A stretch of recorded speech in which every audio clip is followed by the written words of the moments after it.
नमस्कार, जय हिंद। आई हिंदी चैनल से मैं हूं प्रदीप, आपका बहुत बहुत स्वागत करता हूं। दोस्तों, इसका पीडीएफ डाउनलोड करने के लिए आप टेलीग्राम ग्रुप को ज्वाइन कर सकते हैं, जिसका लिंक वीडियो के डिस्क्रिप्शन में दिया गया है। साथ ही अगर चैनल सब्सक्राइब नहीं किया तो ज़रूर कर लें और बेल आइकॉन को प्रेस करना ना भूलें। चलिए शुरू करते हैं। इसमें आप हमारा पहला टॉपिक आप देख सकते हैं यहाँ पर बिहार विधानमंडल के बारे में है, जहाँ पर विधान परिषद में उपनेता बने देवेश एवं नवल किशोर। ठीक है, आपको पता है कि बिहार में बिहार का जो विधानमंडल है या विधायिका है, वहाँ पर दो सदन है, विधानसभा और विधान परिषद। ठीक है, विधान परिषद हमारे सभी राज्यों में नहीं है, लेकिन विधानसभा हमारे सभी राज्यों में विद्यमान है।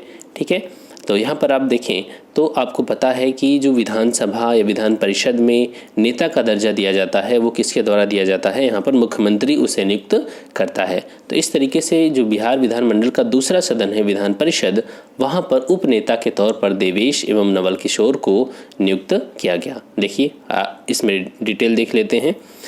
जो देवेश चंद्र ठाकुर हैं वो किस दल के हैं, जनता दल यूनाइटेड के हैं, और जबकि बीजेपी के नवल किशोर, इनको विधान परिषद का उपनेता घोषित किया गया। ठीक है, किसकी सिफारिश पर, तो ये चीज़ आपको पता होगी, मुख्यमंत्री नीतीश कुमार की सिफारिश पर विधान परिषद के कार्यकारी सभापति अवधेश नारायण सिंह ने यह घोषणा किया। ठीक है, तो इसका सीधा सा मतलब होता है, जैसे अगर आप लोकसभा और राज्यसभा की बात करें तो यहाँ पर प्रधानमंत्री किसी को नियुक्त कर सकता है नेता के रूप में। ठीक है, हालांकि जिस सदन का वो सदस्य होता है प्रधानमंत्री, उस सदन का नेता वो स्वयं होता है। ठीक है, जैसे मान लीजिए कि मोदी जी इस समय लोकसभा के मेंबर हैं, तो वो लोकसभा के नेता के रूप में उन्हें दर्जा मिला हुआ है, लेकिन राज्यसभा में वो किसी भी अन्य मेंबर को नियुक्त कर सकते हैं राज्यसभा के नेता के रूप में। ठीक है, और याद रखना है कि ये जो लोग होते हैं इनको कैबिनेट मंत्री का भी दर्जा मिला होता है। तो इसी तरीके से विधान परिषद के ये जो दोनों उपनेता हैं, इनको कैबिनेट मंत्री का दर्जा दिया गया है। ठीक है, यहाँ तक क्लियर है। और देख सकते हैं इसी के साथ विधान परिषद के 9 मनोनीत सदस्य जदयू के संजय कुमार सिंह, ठीक है, इनको विधान परिषद में पार्टी का मुख्य सचेतक घोषित किया गया है, व्हिप। ठीक है, व्हिप आपको पता होगा कि कई बार आप न्यूज़पेपर में पढ़ते होंगे कि जदयू ने व्हिप जारी किया है। इसका क्या मतलब होता है? व्हिप जारी करने का मतलब है कि सपोज़ कि विधान परिषद में कोई विधेयक आ रहा है। ठीक है, विधान परिषद में कोई बिल आ रहा है और उस बिल पे इस डेट को मतदान होनी, किसी एक फिक्स डेट को मतदान होनी है, तो उस जो मुख्य सचेतक होता है वो अपने सभी विधायकों को इस बात से अवगत कराता है कि विधान परिषद में बिल आने वाला है और आपको उस दिन उपस्थित होना है, पूरी संख्या में सभी को आना है और बिल के पक्ष में मतदान करना है या बिल के विरोध में मतदान करना है, वो चीज़ें बताई जाती है। तो इसी को कहा जाता है मुख्य सचेतक। तो मतलब विधान परिषद में सारा काम कौन करेगा?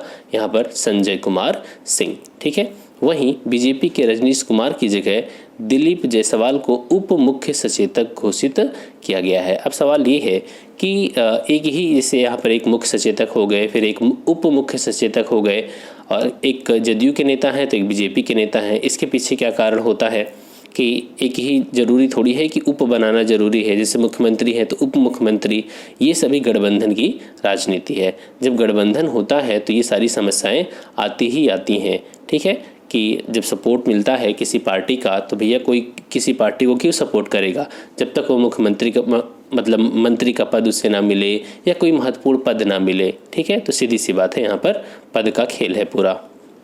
ठीक है, आगे चलते हैं। दुनिया का सबसे बड़ा तैरता हुआ सौर फॉर्म सिंगापुर में बनाया जाएगा। ठीक है, आपको पता है कि दुनिया इस समय जलवायु परिवर्तन की चुनौती का सामना कर रही है और पूरी दुनिया SDG के लक्ष्यों को प्राप्त करने के लिए, साथ ही COP21 पेरिस क्लाइमेट एग्रीमेंट जो हुआ था उसके लक्ष्यों को प्राप्त करने के लिए रिन्यूएबल एनर्जी की ओर शिफ्ट हो रही है। तो इसी क्रम में दुनिया का सबसे बड़ा तैरता हुआ सोलर फॉर्म बनाया जाएगा कहाँ पर? सिंगापुर में। ठीक है, और यहाँ पर बात करें तो सिंगापुर भी एशिया में सबसे बड़ी प्रति व्यक्ति कार्बन डाइऑक्साइड उत्सर्जकों में से एक है। चाइना तो है ही है, भारत में भी है, और सिंगापुर भी प्रति व्यक्ति कार्बन डाइऑक्साइड उत्सर्जकों में से एक है। तो यहाँ पर भी अक्षय ऊर्जा मतलब रिन्यूएबल एनर्जी को बढ़ावा देने के लिए सबसे बड़ा तैरता हुआ सोलर फॉर्म बनाया जा रहा है। ठीक है, और यहाँ पर टारगेट क्या है कि सिंगापुर सरकार 2025 तक सौर ऊर्जा के उपयोग को 4 गुना बढ़ाने का लक्ष्य लेकर चल रही है। ठीक है, तो बस इतने से पॉइंट थे, यहाँ याद रखना इतना। चलिए, और यहाँ पर बात करें एक पॉइंट आपको याद रखना है कि दुनिया का सबसे बड़ा सौर पार्क कहाँ पर है? कर्नाटक में स्थित है। ठीक है, चलिए नेक्स्ट टॉपिक। इटली ने अंतर्राष्ट्रीय सौर गठबंधन के तहत संशोधित फ्रेमवर्क समझौते पर हस्ताक्षर किया। ठीक है, ये जो संगठन आप देख रहे हैं अंतर्राष्ट्रीय सौर संगठन, ये भारत के द्वारा इसकी शुरुआत की गई और भारत ने ये भी दिखाया इसके माध्यम से कि भारत भी किसी अंतर्राष्ट्रीय गठबंधन या संगठन का नेतृत्व कर सकता है। ठीक है, इसके माध्यम से भारत ने अपनी दायित्व को भी दिखाया कि वह जलवायु परिवर्तन के प्रति कितना गंभीर है इस समस्या से निपटने के लिए। ठीक है, तो आइए देख लेते हैं इसके बारे में। इटली ने 17 मार्च 2021 को अंतर्राष्ट्रीय सौर गठबंधन के तहत संशोधित फ्रेमवर्क समझौते पर हस्ताक्षर कर दिया। हाल ही में आईएसए जो है अंतर्राष्ट्रीय सौर गठबंधन संयुक्त राष्ट्र के सदस्य राज्यों को समूह में शामिल करने के लिए फ्रेमवर्क समझौते में संशोधन किया। क्या संशोधन हुआ, पहले ये देख लेते हैं। देखिए, पहले जो आईएसए था वो ये था कि जो कर्क और मकर रेखा के बीच के देश हैं उन्हें ही इस गठबंधन में शामिल किया जाए। क्यों? क्योंकि यहाँ पर जो सूर्य का प्रकाश है वो लगभग पूरे वर्ष मिलता रहता है, तो यहाँ से सोलर एनर्जी प्रोड्यूस करने में कोई समस्या नहीं है। लेकिन अब इस फ्रेमवर्क में संशोधन किया गया और कहा गया कि संयुक्त राष्ट्र के जितने भी मेंबर हैं वो सभी इस फ्रेमवर्क में शामिल हो सकते हैं। यही अमेंडमेंट किया गया और अमेंडमेंट के बाद इटली इस आईएसए में शामिल हो चुका है। ठीक है, क्योंकि इटली का आप लोकेशन देखेंगे तो वो कर्क और मकर रेखा के बीच में नहीं आता है। ठीक है, तो ध्यान से समझना। तो संशोधन के बाद ये शामिल हो चुका है इटली। ठीक है, चलिए अब यहाँ पर देखें तो हर्षवर्धन श्रृंगला और भारत में इटली के राजदूत यहाँ पर विंसेंजो डी लूका ने G20 की अध्यक्षता और वैक्सीन मैत्री सहित और मुद्दों पर चर्चा किया। तो इस तरीके से यहाँ पर शामिल हो गया इटली। ठीक है, और आईएसए की अगर थोड़ा सा हम बात कर लें तो 2015 में जब COP21 की बैठक हुई थी पेरिस में, तो वहाँ पर हमारे प्रधानमंत्री नरेंद्र मोदी जी के द्वारा और फ्रांस के राष्ट्रपति दोनों के द्वारा संयुक्त रूप से इसे लॉन्च किया गया था। और आईएसए का हेडक्वार्टर कहाँ पर है आपको पता है, गुरुग्राम में है। ठीक है, चलिए आगे चलते हैं। आरबीआई ने एसबीआई पर लगाया 2 करोड़ का जुर्माना। आरबीआई ने 16 मार्च 2021 को घोषणा किया कि उसने अपने कमीशन के माध्यम से कर्मचारियों को पारिश्रमिक के भुगतान में विनियमों का पालन करने में विफल रहने के बाद एसबीआई पर 2 करोड़ रुपए का जुर्माना लगाया है। ठीक है, यहाँ पर बस और बहुत ज़्यादा चीज़ें आपको याद रखनी नहीं है यहाँ पर। ठीक है, छोड़ सकते हैं। पीएम मोदी ने फिनलैंड के पीएम सना मैरिन के साथ वर्चुअल शिखर बैठक किया। आपको पहली चीज़ फिनलैंड की लोकेशन कहाँ पर है याद रखना है। फिनलैंड की प्रधानमंत्री कौन है? सना मरीन। ठीक है, तो इनके साथ वर्चुअल शिखर बैठक हुई भारतीय प्रधानमंत्री के द्वारा। ठीक है, आप देख सकते हैं यहाँ पर यह जो बैठक हुई वो 16 मार्च 2021 को हुई। कौन कौन से मुद्दों पर चर्चा हुई?